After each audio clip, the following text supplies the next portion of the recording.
Good morning, fifth grade. How y'all doing? I hope you're well. I wanted to make a quick video about this week's assignment so that you knew what to do. And if you have questions, you can watch the video or send me an email. We're gonna be reading Fighting for Freedom in the big orange textbook. I hope you've all gotten that from the school. If you need to go to the school, please call before you go just to make sure it's open, okay? So this story, Fighting for Freedom, our protagonist is James Forten. He was an abolitionist in the late 1700s during the American Revolutionary War.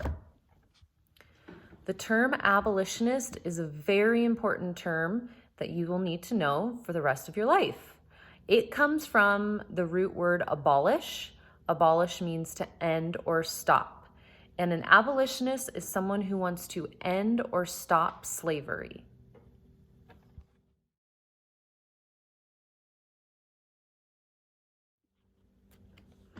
So James Forten lived in Pennsylvania, which was one of the original 13 colonies.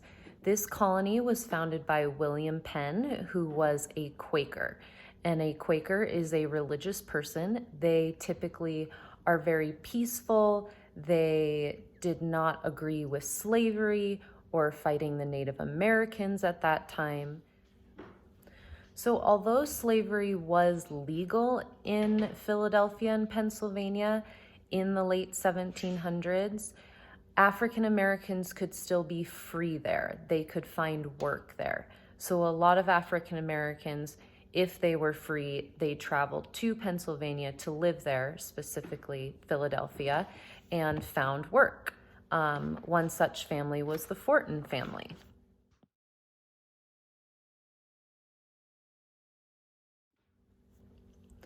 So your assignment for this week is to read the story Fighting for Freedom.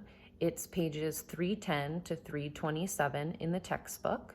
After that, your goal is to convince the audience to move to Philadelphia in 1781.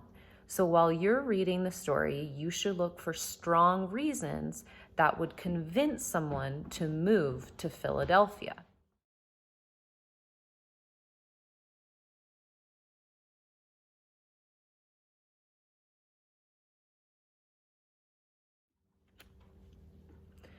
So I have attached a presentation that you will edit and create your own.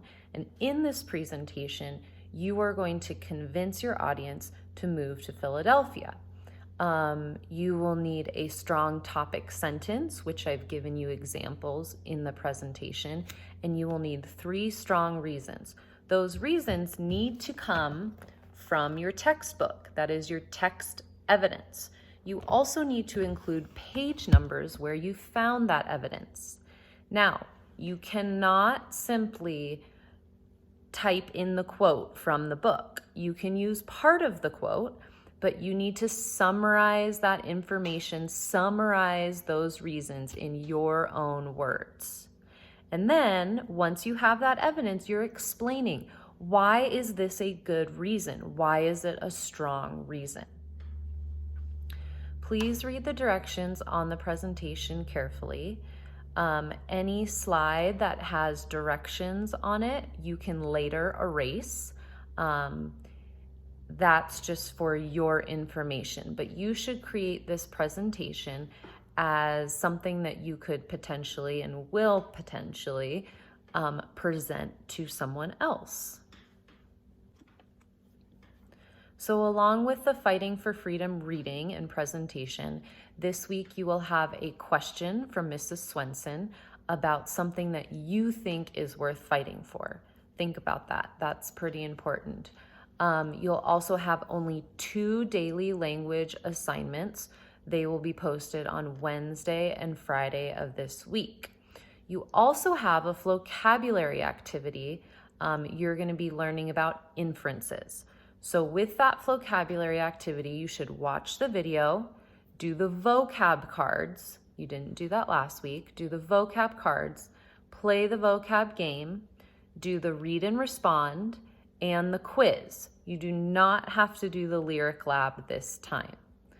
Any questions, please email me or Mrs. Swenson. I will be checking in with a few of you if you haven't gotten on to Flocabulary yet. Who's that sleeping in the sun? Bobo, you might get a sunburn back there.